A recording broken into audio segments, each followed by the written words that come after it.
di balik penangguhan Roy dan Tifa, orang kuatnya adalah itu sudah salah besar. Makanya pesan saya satu juga untuk semuanya. Ya kalau memang nggak punya ijazah yang lebih tinggi, nggak usahlah gaya-gayaan Bang Karni. Ya kan pakai ijazah lebih tinggi. Kalau hanya SMA, ya pakailah aja ijazah SMA kayak baju ini. Ya itu anak ngakunya adanya SMA kok pakai perguruan tinggi. Itu aja Bang Karni. Terima kasih. ya Roy Suryo, dia udah dapat MBG belum tuh? Karena dia masih anak SMA tuh. Oke.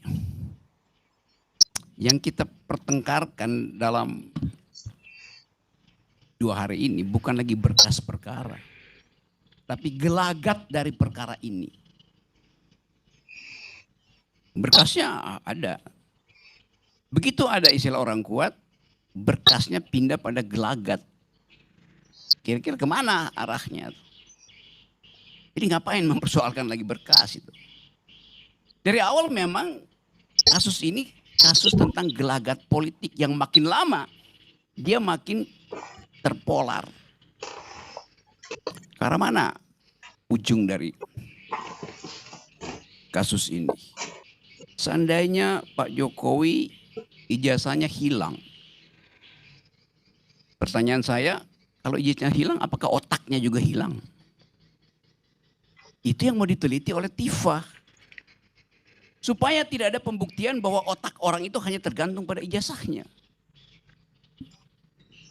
Kan di balik kasus ini kita bertengkar, emang Pak Jokowi punya otak enggak tuh? Kalau dibuktikan secara sosiologi, secara psikologi bahwa Pak Jokowi berpikir runtut, reasoningnya bagus, kalkulasinya efektif, orang gak akan persoalin. Mau punya ijazah, mau nggak punya ijazah.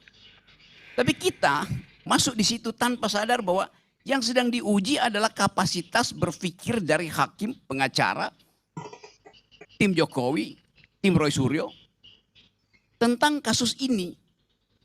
Karena itu pada akhirnya ujungnya bertahun-tahun bicara. Saya saksi ahli pertama waktu kasus ini dibuka pertama di Pengadilan Solo dengan akibat saudara Bambang Tri dibui itu. Dari awal saya menganggap bahwa ini akan berakhir pada tema gelagat politik. Dan benar akhirnya hari ini. Orang bertanya, orang kuatnya siapa? Saya buka. Misteri ini. Orang kuatnya di balik penahanan Roy dan Tifa, orang kuatnya adalah Joko Widodo. Yang menghendaki mereka ditangguhkan adalah Joko Widodo. Lalu orang tanya, lu tahu dari mana, Rok? Kan semua nggak ada yang tahu kan? Maka saya bisa sok tahu. Justru karena orang nggak tahu, saya bisa sok tahu.